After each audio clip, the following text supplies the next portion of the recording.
प्रारब्ध के सभी दर्शकों को मेरा नमस्कार। मेरा नाम है संदीप आर.के. सिंह और आज हमारे साथ हैं बहुत दिन बाद श्री रंजय त्रिपाठी जी। और प्रारब्ध के दर्शकों मैं आपको बताना चाहूंगा कि हमारा प्रयास जब हम भारत की बात करते हैं तो हमारा सिर्फ भारत की राजनीति या उसमें हो रही राजनीतिक हलचलों और इस भारतीय सभ्यता पर नहीं है।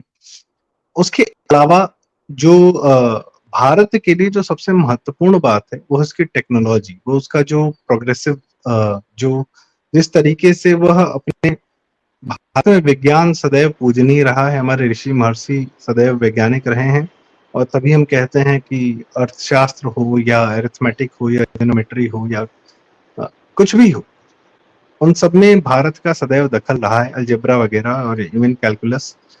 सो हियर वी कम, जब भारत को एक हजारों साल के बाद फिर से एक थोड़ी सी एक पॉजिटिव सत्ता मिली, भारतीय सत्ता मिली, तो हमने फिर से अपने साइंस और बाकी चीजों पर ध्यान देना शुरू किया और एक अद्भुत अचीवमेंट किया है। रंजय सर ने बताया मुझे कि भारत ने स्टार वॉर्स जो फिल्म आपने कभी देखी हो ना देखी हो तो कोई बात नहीं, उसमें क्या था, लेजर के माध्यम से जो है बहुत पिन पॉइंटेड एक्यूरेट किसी भी सामने आने वाली हथियार पर या मिसाइल पर या ड्रोन पर या हम पिन पॉइंट टारगेट कर सकते हैं। और आपने अभी हाल फिलहाल में इसराइल में देखा होगा, इसराइल का एक बहुत फेमस आयरन डोम, जिसमें क्या है कि हमास या गाजा से या वेस्ट बैंक से या कहीं से भी या इवन हिजबुल्ला से जब हजारों की संख्या में लगातार रॉकेट लॉन्च किए जा रहे थे, तो आयरन डोम ने क्या किया कि उनको रॉकेट्स को, जो हैंडमेड रॉकेट्स थे, उनको बीच में इंटरसेप्ट करके उनको वहीं ध्वस्त किया। ये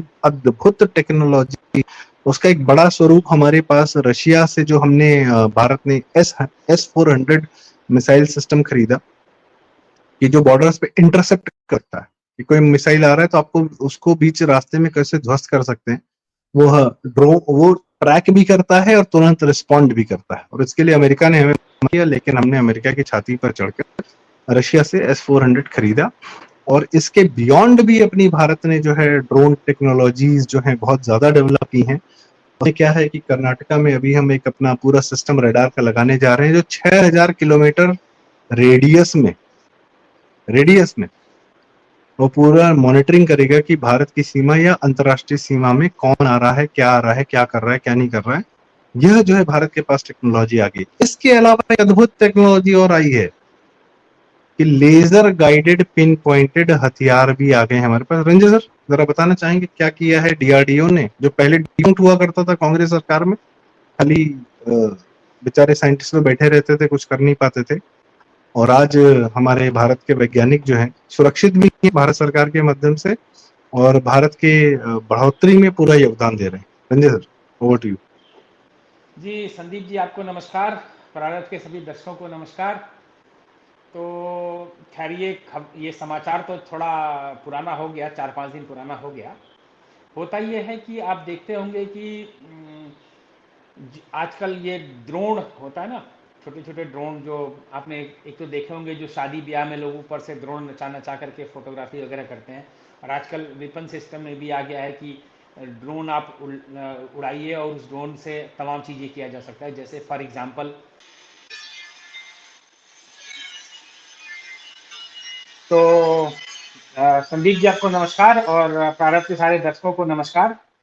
अभी जैसे आपने तमाम बातें बोली कि भारत के डिफेंस सेक्टर को लेकर के और तमाम चीज़ें, लेकिन एक समाचार जो आया है वो पिछले 4-5 दिन पहले आया कि ये बातें कहीं पे भी डिस्कशन नहीं हो रही हैं, लेकिन इस चीज़ को हम लोग डिस्कशन करेंगे और आगे कुछ ऐसे रोचक फैक्ट्स, ऐसे इंटरेस्टिंग फैक्ट्स हम आपके श्रोताओं को और दर्शकों को बताएंगे कि लोगों को पता लगेगा कि हम लोगों ने पिछले 10-12 साल में, 10-11 साल में या 12 साल में क्या अचीव किया है।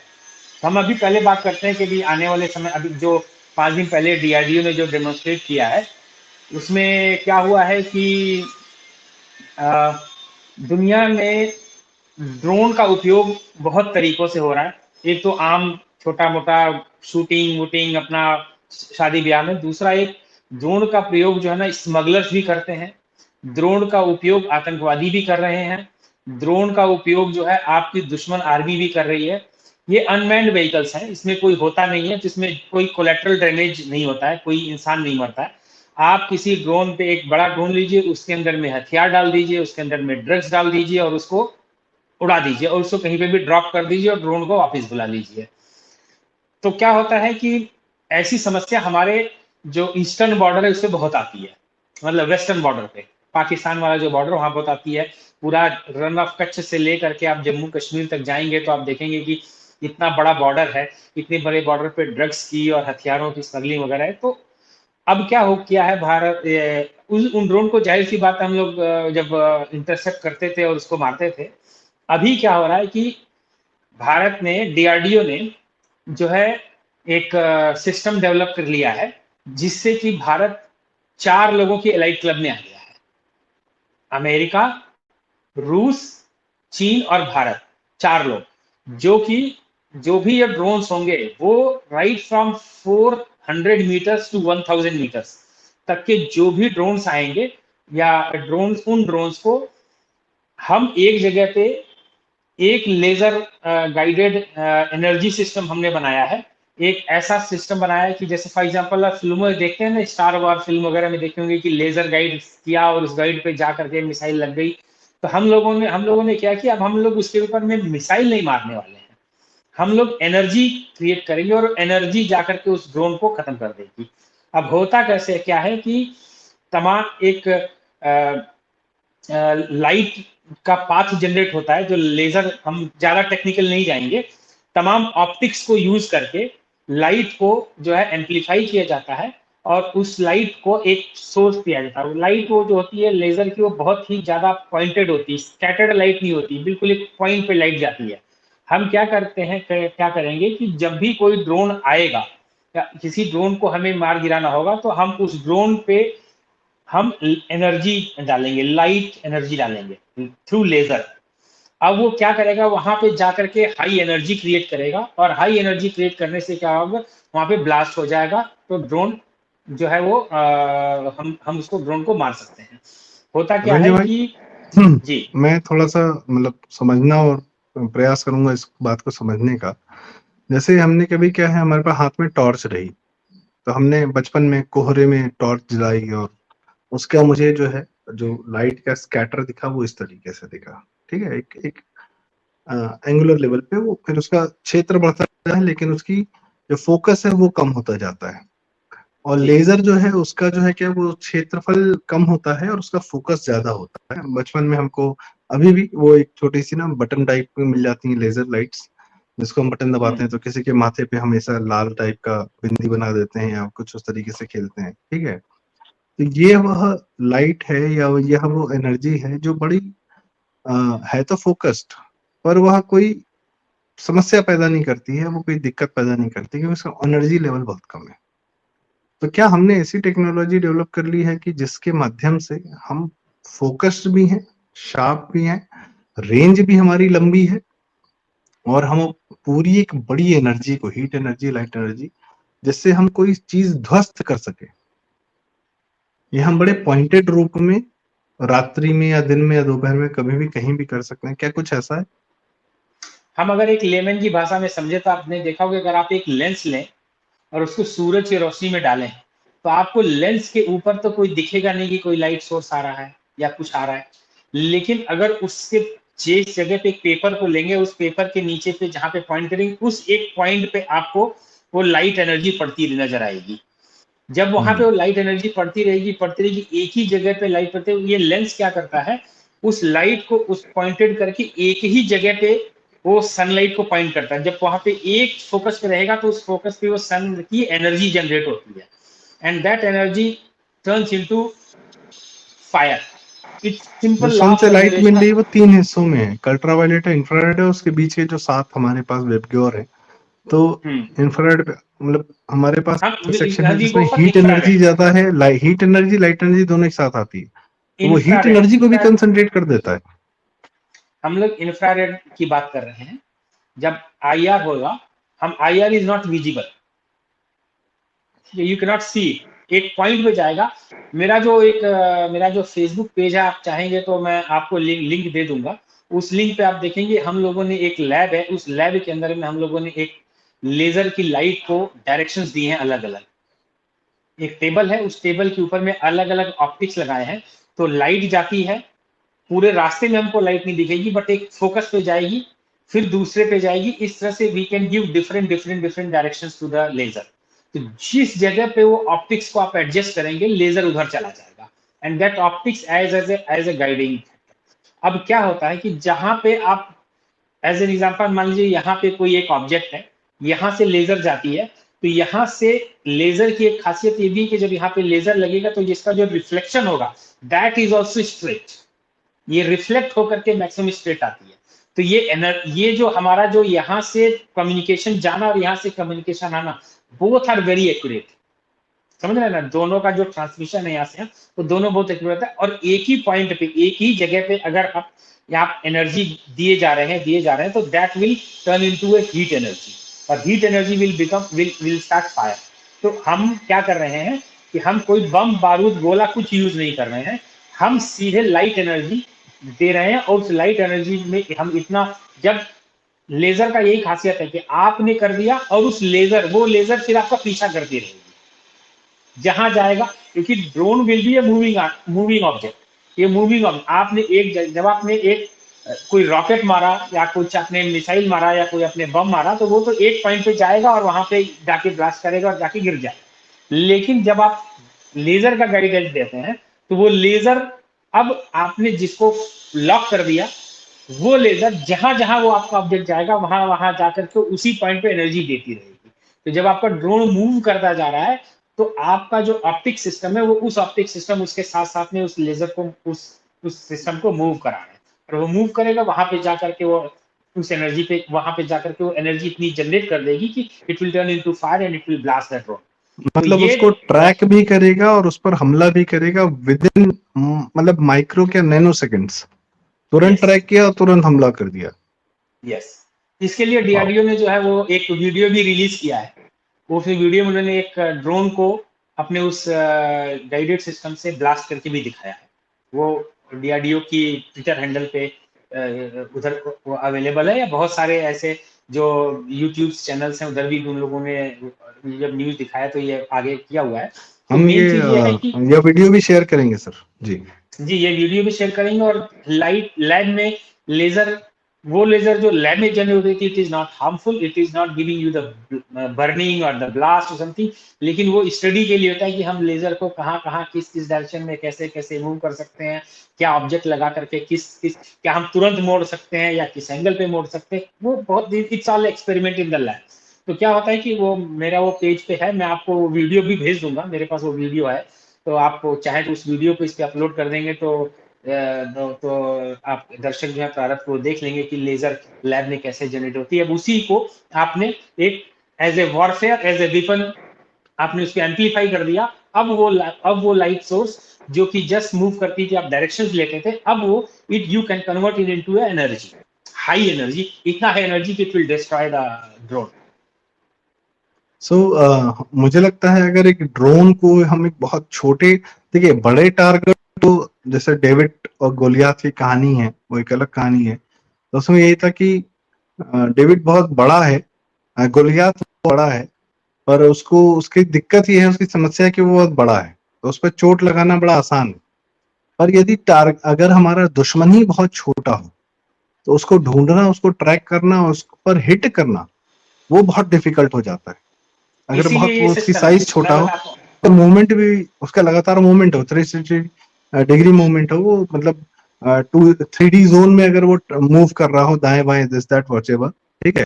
हमने मार्वल की मूवीज देख रखी हैं, उसमें बहुत सारे आयरन मैन को देख रखा है कि उसको टारगेट करना इसलिए मुश्किल है क्योंकि एक तो वो छोटा है और उसकी मूवमेंट बहुत जो है बड़ी तेज है, मैनूवर बहुत तेजी से करता है हवा में कहीं भी, तो एक उसका भी वो पावर आता है।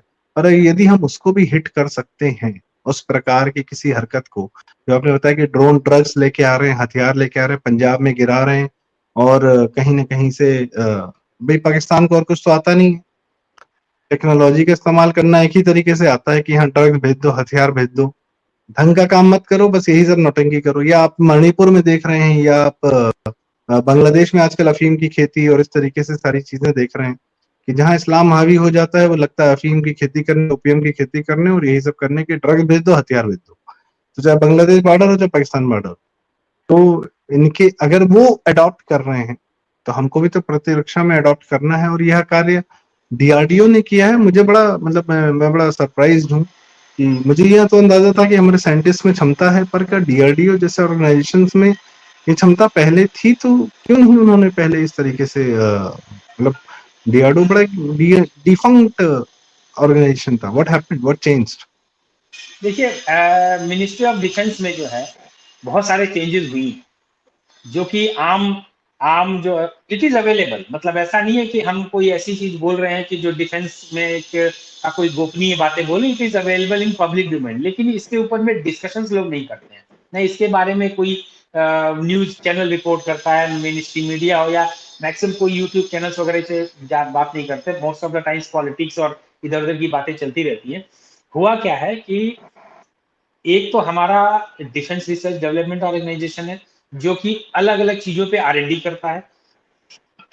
एक हमारा ऑर्डिनेंस फैक्ट्री बोर्ड था, जो कि हमारे यहाँ पे अलग अलग तरह के हथियार बनाता था, बम बारूद गोला कारतूस ये सब बनाते थे।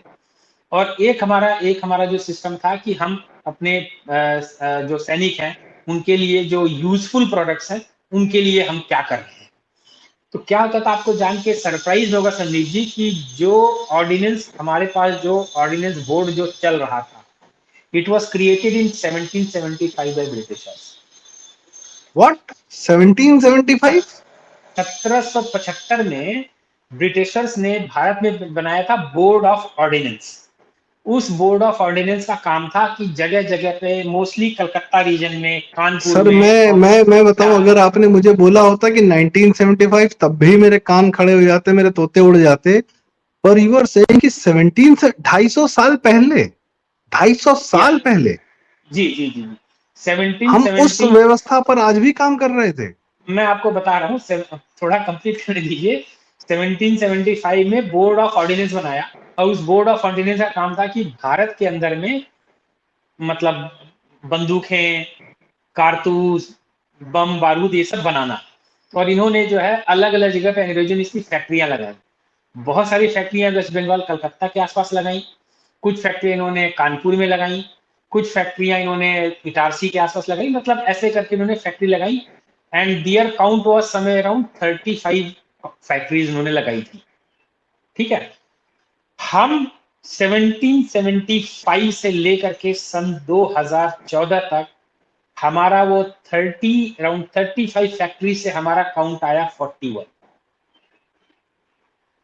हमने उसमें 41 कंपनियां लगाई, और कब लगानी चालू की, समवेयर अराउंड इन 1970 के लेट में, 1970 के लेट में बोर्ड ऑफ ऑर्डिनेंस को हमने चेंज कर दिया, ऑर्डिनेंस फैक्ट्री बोर्ड से ओएफबी बना दिया नाम बदल करके, और 3-4 नई फैक्ट्रियां और डाल दी, जिसमें आपको पता है कि most of the times we are manufacturing industrial explosives. कुछ गन बनाते थे जो कि डोमेस्टिक सेल के लिए, और जो 2 नाली 3 बंदूकें वगैरह बनाया करते थे। खैर जो भी ये चलता रहा। अब जो है ये आई थिंक 2016 या 17 में पूरे पूरे ऑर्डिनेंस, जो ओएफबी था, ऑर्डिनेंस फैक्ट्रीज बोर्ड, उसको मोदी सरकार ने पूरी तरीके से डिसमेंटल कर दिया, वो खत्म कर दिया। कारण क्या था कि पहले ये 41 कंपनियां, it was like an, although ये गवर्नमेंट की थी, मिनिस्ट्री ऑफ डिफेंस में आती थी, लेकिन ये एक तरह से अनऑर्गेनाइज सेक्टर में हुआ करती थी, कि बर्तन बनाते थे, मतलब वो कढ़ाई, हंडे, पदेलियां, पतेलियां, पतीले, ये भी बनाते थे, क्या क्या चीजें ये लोग बनाते थे। कुछ फैक्ट्री थी जो पैराशूट बनाते थे, कुछ थे जो गन पाउडर बनाते थे, कुछ थे जो रिवॉल्वर और बंदूकें बनाते थे। तो अब क्या किया मोदी सरकार ने, सबसे पहले इन सारे के सारे 41 को मात्र 7 में मर्ज कर दिया, and they made it all 7 PSUs. ये एक, ये आप विश्वास नहीं करेंगे कि लोग कहते हैं कि सरकार ने ये पीएसयू भेजे, वो भेजे। Modi government created 7 new PSUs under the PSU act, और उन्होंने 7 नए पब्लिक सेक्टर अंडरटेकिंग बनाए फॉर डिफेंस मैन्युफैक्चरिंग, जिसमें कि अब वो बिल्कुल स्ट्रक्चर्ड तरीके से they are manufacturing the products which has been developed by DRDO. अगर आप जानना चाहते हैं कि डिफेंस रिसर्च डेवलपमेंट ऑर्गेनाइजेशन जो है क्या करता, पीछे ऐसा नहीं है डीआरडीओ काम नहीं करता था, डीआरडीओ के रिसर्च होते थे, डीआरडीओ में से रिसर्च होकर के तमाम मिसाइलें हमारे देश को बन के आई। लेकिन अब क्या होता है, संगठित होने की वजह से क्या होता है कि आप सोचिए कि एक रिसर्च ऑर्गेनाइजेशन है, वो रिसर्च ऑर्गेनाइजेशन जो है, वो रिसर्च ऑर्गेनाइजेशन एक दूसरे रिसर्च ऑर्गेनाइजेशन के साथ में मैन्युफैक्चरिंग यूनिट में कोलैबोरेट करके यहाँ से टेक्नोलॉजी डेवलप किया और एक पूरे प्रोसेस से फटाफट वो मैन्युफैक्चरिंग में चला गया।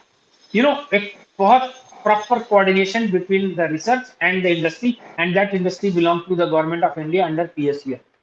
तो ये 7 पीएसयू और ये हमारा डीआरडीओ का रिसर्च वो आता है उधर चलाता है। अभी हमारा जो डीआरडीओ में जो चीजें बनती थी उसमें बहुत मेरे सारी ख्याल से ये साथ में प्राइवेट प्लेयर्स को भी लेकर आए हैं पीएलआई यूनिट्स के थ्रू, मैं जहां पर बताता हूँ जो रिसर्च हो वो रही। जी बताएं। वो अलग चीजें। अभी क्या होता है कि ये एक तो हमारा है कि हमने ये चीज मैन्युफैक्चर करी टोटली इंडिजीनियसली, और ये इसको टोटली इंडिजीनियसली हमारी जो है कंपनी, हमारी इंडस्ट्री जो है मैन्युफैक्चर कर रही है हमारी पीएसयू। जो प्राइवेट सेक्टर प्लेयर्स है उसमें आपको मालूम है टाटा और महिंद्रा जैसी कंपनियां तो बहुत पहले से हैं। टाटा ने तो बहुत सारे ट्रक्स और हवाईजट के साथ में कोलैबोरेट करके उन्होंने आर्टिलरी गन्स बनाने चालू किए, महिंद्रा ने भी कुछ बनाने चालू किए। इवन दिस जो अपना रिलायंस कानपुर में defence, Lohia Adani defence, Lohia Lohia Lohia group है, उन्होंने, अडानी ने चालू किया। इस तरह से जो है आप लखनऊ में देखेंगे। सर एक वो पीटीसी इंडस्ट्रीज है, उनको यस, ब्रह्मोस बनाने का पूरा वो मिला हुआ है, और दे चूंकि are also Lucknow defence corridor के अंदर अंतर्गत आता है। जी।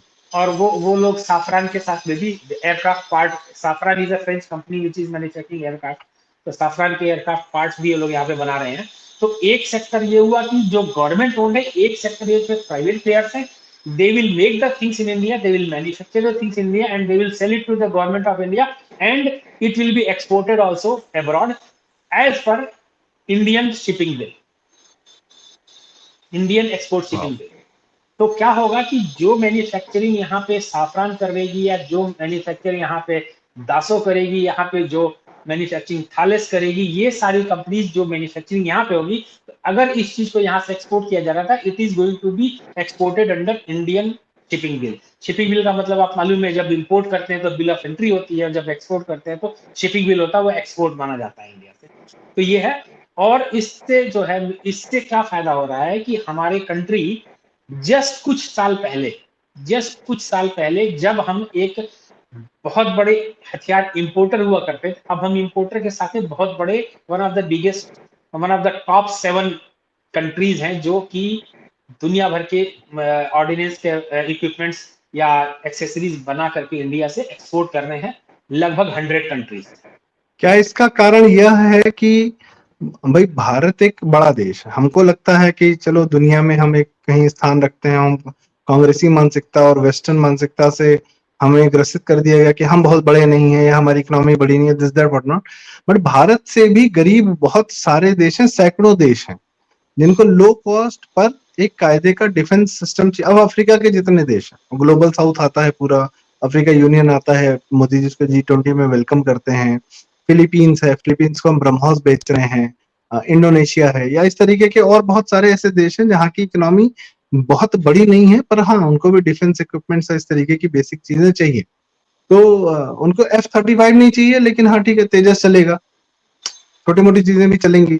बहुत बड़ा आर्टिलरी गन नहीं चाहिए, लेकिन हाँ ठीक है, पिस्टल चलेगा, समथिंग लाइक दैट। तो उसमें देखिए, भारत लो कॉस्ट एमुनिशन उनको दे सकता है, ऐसा भी अभी है। ये अपॉर्चुनिटी भारत तलाश कर रहा है। आपके और आपके दर्शकों ने एक न्यूज सुनी होगी या नहीं सुनी होगी, अभी पीछे जो है यूक्रेन ने एक ड्रोन गिराया रशिया का, और जब उसको उन्होंने ओपन किया तो ओपन करने के बाद में उसके अंदर के सारे पार्ट्स जो उन्होंने खोल के दिखाए, these are all made in India parts. तो रशिया के पास हमारे बहुत सारे बनाए हुए हथियार जाते हैं।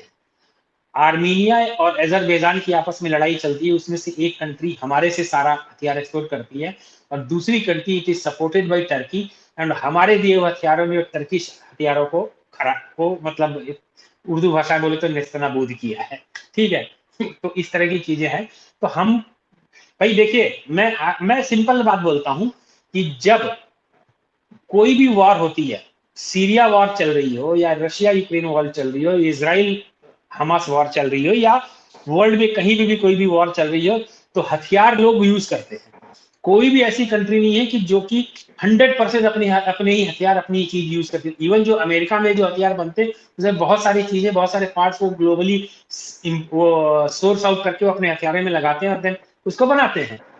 मेरा पॉइंट ये है कि भाई जब पूरा दुनिया एक दूसरे का हथियार लेकर के एक दूसरे के ऊपर गिरा रही है, तो दो चार देश भारत से हथियार लेकर के किसी चौथे देश को गिरा रहे हैं, तो क्या दिक्कत है, क्या प्रॉब्लम है? भाई आप सर अमेरिका की पूरी किसी ने कहा इकोनॉमी है इसी कि वॉर इकोनॉमी पे है। फर्स्ट वर्ल्ड हो वॉर और हो सेकेंड वर्ल्ड वॉर हो की सबसे बड़ी बेनिफिशियरी डिफेंस अमेरिका। अरे हेनरी फोर्ड ने हिटलर को हथियार सप्लाई किए हुए हैं। रोल्स रॉयस जो है इस कहने को बड़ी लग्जरी कार कंपनी है, वो एयरक्राफ्ट इंजन और पता नहीं क्या क्या अलग अलग हथियार मैन्युफैक्चरिंग में है। Yes, Boeing. एक चीज और इम्पोर्टेंट बता देता हूँ अभी, कि आप लोगों, हमारे हमको भी पता है, सारे दर्शकों को पता है कि किसी जमाने में एक बोफोर्स अगर खरीदी जाती थी, इसको टेंडरिंग प्रोसेस, स्पेसिफिकेशन प्रोसेस और सब चीजें सालों साल चलती रहती थी, और लास्ट में जाकर के पता लगता था कि इतने 100 करोड़ की दलाली खरीद गई। कोई कोई ऐसा भी इस देश में हुआ है कि हेलीकॉप्टर का सौदा तय हुआ, हेलीकॉप्टर के लिए टेंडर निकाले गए, सौदा तय हुआ, वो सौदा हुआ भी नहीं, घूस दलाली पहले पहुंच गई। अगस्ता वेस्टलैंड की बात कर रहे हैं आप? सोनिया गांधी एग्जैक्टली फंसी हुई एग्जैक्टली। हैं इटली के संसद में वो पूरी रिपोर्ट प्रस्तुत की गई है कि कितनी दलाली दी गई, वहां पे पूरा सबूत है जी। आज की डेट में मालूम है defence process, defence acquisition process का क्या ड्यूरेशन है? बताएं sir. 21 days। Government to government. Government to government, specification, specification finalise, specification finalise करने के बाद में उसका इंस्पेक्शन और उसका सब चीज, मतलब जो कागजी कार्रवाई है वो 21 डेज में कंप्लीट कर सकते हैं। 21 डेज का एक विंडो है, 7 डे सिंगल विंडो। आप बहुत सारी जो सालों साल चलती थी जो प्रक्रिया, क्योंकि क्या होता है कि जब आपने आज कोई प्रोसेस स्टार्ट किया और उसको जब आप 2 साल लगा देंगे उस प्रोसेस को करने में, तो जाहिर सी बात है कि आप जब यहाँ से पैसा, फॉर एग्जाम्पल आप फ्रांस से राफेल खरीदेंगे, तो जब आपने राफेल उनको प्रोसेस आज से स्टार्ट करने में ही 2 साल लगा दिया, तो आज यूरो 95 रुपीज है, 2 साल बाद यूरो 115 रुपये पहुंच जाएगा। उससे ये बड़ी तो बात इतना, एक और है सर, उस क्या कहते हैं, उस इक्विपमेंट पर आपका अपना कंट्रोल है। अमेरिका ने ऑस्ट्रेलिया को भी F-35 दिया था, और मौके पर जब जरूरत पड़ी तो उसके स्विच ऑफ कर दिए, और मतलब वो कंट्रोल अमेरिका के पास है। खरीदा ऑस्ट्रेलिया ने, सब रखा अपने यहाँ, ऑपरेशन मेंटेन पैसा दे रहा है, पर वह कब और किन स्थितियों में इस्तेमाल होगा यह तय करेगा अमेरिका। और भारत पर जब इन्होंने, पाकिस्तान ने F-16 उड़ाया था अपना, तो भारत पर उड़ाने की अनुमति भी अमेरिका ने दी थी, जब ये बालाकोट एयर स्ट्राइक के बाद में और अब हम हमारे अभिनंदन पकड़े गए थे। तो भारत ने इसीलिए रफाल खरीदा और अमेरिका के 5th और 6th जनरेशन नहीं खरीदे, कि भाई आपकी अनुमति पर हमारा अपना डिफेंस नहीं चलेगा। जब रफाल लेता है भारत तो अपनी शर्तों पर लेता है, और सऊदी अरब को भी कहता है कि तुम भी खरीदो, तुम्हारा ऑपरेशन मेंटेनेंस हम देख लेंगे, कोई बात नहीं, हमारे इंजीनियर देख लेंगे। तो इसीलिए 36 रफाल आते हैं भारत में, 26 रफाल अभी तुरंत आए हैं, और 100 से ज्यादा रफाल की जो है पेमेंट या जो भी डील हुई है, वो यूनाइटेड अरब अमीरात ने भी फ्रांस के साथ की है। तो भाई मेरे, अगर मैंने खरीदा है जिस सामान को, तो उस पर मेरा कंट्रोल होना चाहिए। और एग्जैक्टली। अमेरिका की तकलीफ यही है, चाइना की भी तकलीफ है कि भारत अपने मन से कैसे इस्तेमाल कर लेगा, हथियार खरीदा इतना बड़ा तो। और अभी शेख हसीना को भारत में लाने के लिए भी 2 रफाल साथ में लगे हुए थे। जी और मेरे ख्याल से सर एक बात और मैं पूछना चाहूंगा, आखिरी सवाल। डिफेंस इक्विपमेंट्स मुझे लगता है कि यह इंसान आपकी बॉर्डर की सिक्योरिटी के लिए तो हैं, पर सबसे ज्यादा जो सिक्योरिटी देते हैं, जिसकी वजह से अमेरिका ने दुनिया भर में अपने बेसेस बनाए और इतने बड़े बड़े इक्विपमेंट्स किए, जो आपका दुनिया भर में व्यापार होता है, वह सेफली सिक्योरली समुद्र के रास्ते जहां से शुरू हुआ, जहां पहुंचना है वहां पहुंच जाए, उसको बीच में कोई डिस्टर्ब न करे। ये शायद डिफेंस इक्विपमेंट उसके ज्यादा काम आते हैं, आपके व्यापारिक सामान की रक्षा हेतु, क्योंकि वो काम डेली करना है। जी, ये बड़ी रंजीत। सिंपल सी बात है। अभी जो बीच में आपका जो इज़राइल वॉर चल रही है, अगर दर्शक विश्व का नक्शा उठा के देखें, तो अगर यूरोप से कोई सामान आता है तो 2 रास्ते हैं। एक तो आप पूरा अफ्रीका कॉन्टिनेंट को कवर करते हुए नीचे आया साउथ अमेरिका, वास्को डा गामा वाला। आप म्यूट हो गए। हाँ, मुंबई, आपके बाद नहीं। ठीक है, वास्को डा गामा वाला रूट। एक दूसरा रूट है जो कि सुएज कनाल, इजिप्ट और इजराइल के बीच में से एक कैनाल बनाई गई है, जो कि सीधे रेड सी से आपका अरेबियन सी में आके घुस जाता है। एक कैनाल है, एक चौड़ा रास्ता है। इजराइल वाले वॉर की वजह से बीच में वो रास्ते बंद थे और बहुत ही अधिक ज्यादा सिक्योरिटी से, और बहुत बहुत कम जहाज आते थे। मतलब क्योंकि उनको जहाजों को सिक्योरिटी देना होता है कि एक तरफ तो हमास के अटैक होते थे, एक तरफ जो आपका ये सोमालियन पायरेट्स का अटैक होते थे, बहुत सारे अटैक होते थे। तो क्या होता था कि जब भारत ने अपना कुछ बेड़ा, अपने कुछ नेवी के जो वो उस एरिया में लगाए थे कि जितने भी भारत के डिस्टिंक्ट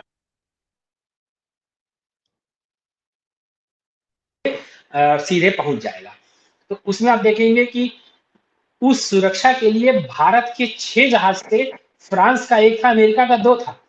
इसकी वजह से भारत न सिर्फ इंडिया के जो अपने देश के जो सामान आ रहा था चीजें उसका सुरक्षा करता था, बल्कि वो जो दूसरे देशों का भी, अगर आप तो न्यूज में पढ़े होंगे दर्शक की, पाकिस्तानियों को भी बचाया, बांग्लादेशियों को भी बताया, फ्रेंच जहाज भी बताए, इटालियन जहाज भी बताए, चाइनीज भी बचाए, सोमालियन पायरेट से बचाया, हुथी पायरेट से बचाया, वो उसी सब से किया बचाया। उन्होंने। तो हम जस्ट बिकॉज ऑफ दिस, हमारे अपने स्वदेशी हथियार है, हमारे अपने जो है एक फोर्स है, हमारी अपनी एक डिसाइसिव एक सिस्टम है, जिसकी वजह से हम न सिर्फ अपने को बल्कि एक वर्ल्ड लेवल पर हम सुरक्षा देने के लिए तैयार खड़े हैं।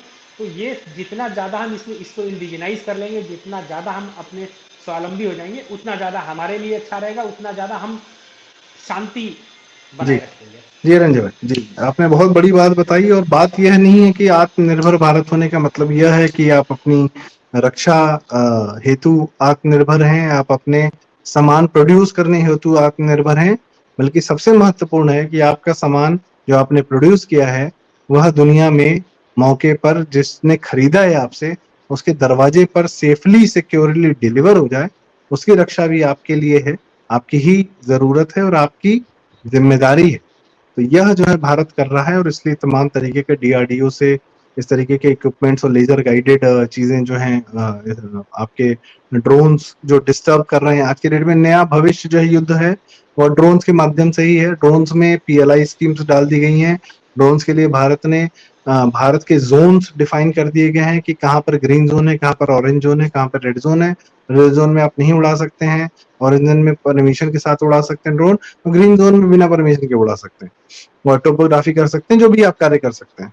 तो यह भी एक प्रक्रिया भारत के ने ओपन की है। तो भविष्य के लिए आत्मनिर्भर होने की दिशा में हर चीज बहुत ज्यादा जरूरी है।